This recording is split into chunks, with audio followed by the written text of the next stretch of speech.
दो स्थान शंकर के मंदिर के दो स्थान।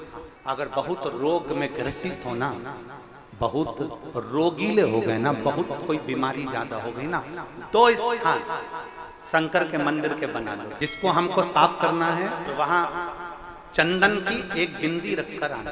दो स्थान बना लो।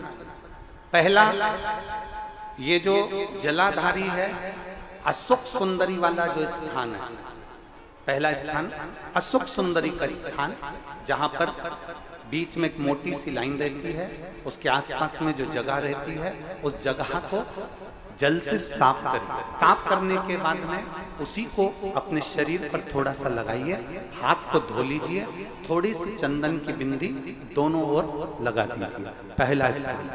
दूसरा स्थान, जहां से पानी बहकर जाता है, उस पूरे स्थान पर से कहीं भी एक तुम्हारा मन कर जाए, उस स्थान को थोड़ा सा हाथ से और जल से साफ कर दो, और वहां भाग को अपने हृदय से या शरीर में जहां रोग है, तकलीफ है, बहुत कष्ट है, बहुत दर्द है, उस स्थान पर लगाओ। और चंदन की, हाथ धोने के बाद चंदन की एक बिंदी उस स्थान पर, वो नाली वाली जगह पर कहीं पर भी रख दीजिए।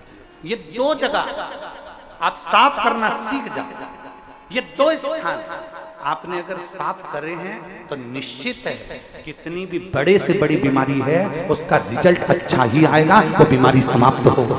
थोड़ा समय लगेगा, थोड़ा समय लग सकता है, पर आप अपने भरोसे से अगर करोगे तो निश्चित प्राप्त। यदि इन नेत्रों की रोशनी भी अगर कम हो रही है ना, आप चश्मा लगाओ, डॉक्टर को दिखाओ, दवाइयां लो, जांचें कराओ। डॉक्टर बोले ऑपरेशन का, ऑपरेशन कराओ, क्योंकि हमने पहले भी कहा कि डॉक्टर शंकर का एक रूप होता है। हमने पहले भी कहा कि डॉक्टर शिव का एक रूप होता है।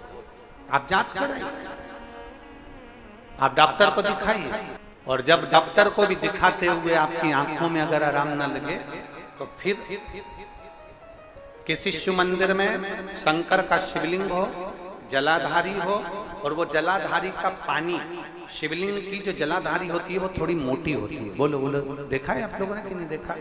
जिस पे ये शिवलिंग रखा रहता है, ये शिवलिंग जिस पे रखा है वो मोटा होता है कि नहीं? तो जलाधारी जो मोटी होती है ना चारों तरफ, तो शंकर पे चढ़ा हुआ जल इस जलाधारी में से जब यहाँ से बहकर आता है, उस स्थान पर अपनी हथेली का स्पर्श करिए, और स्पर्श कर कर शंकर के मंदिर में ही नेत्रों को लगाने का प्रयास करिए। 22 से 25 दिन तक आंखों में लगाने का प्रयास करना। 30वें दिन हमको पत्र लिखकर भेजना कि आपकी आंख की रोशनी बढ़ना प्रारंभ हुई कि नहीं, आपका चश्मे का नंबर ठीक हुआ कि नहीं। नेत्रों पर इस स्थान का महत्व है। ये गणेश और कार्तिकेय का स्थान, बीच में अशोक सुंदरी का स्थान, शिवलिंग, शंकर के ऊपर जो जल गिरता है, शंकर जी की 5 लड़कियां, जया, विषहरा, सामरीबारी, दौतली, देव, जिस पर शिवलिंग रखा है, ये पार्वती जी का हस्तकमल।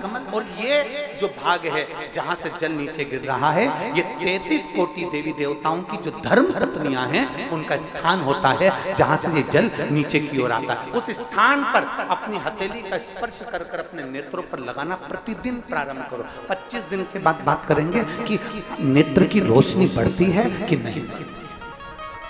जांच भी कराना, डॉक्टर को दिखाना भी कि हमारी नेत्र की रोशनी का कितना अंतर है, जरा देखकर बताओ जरा।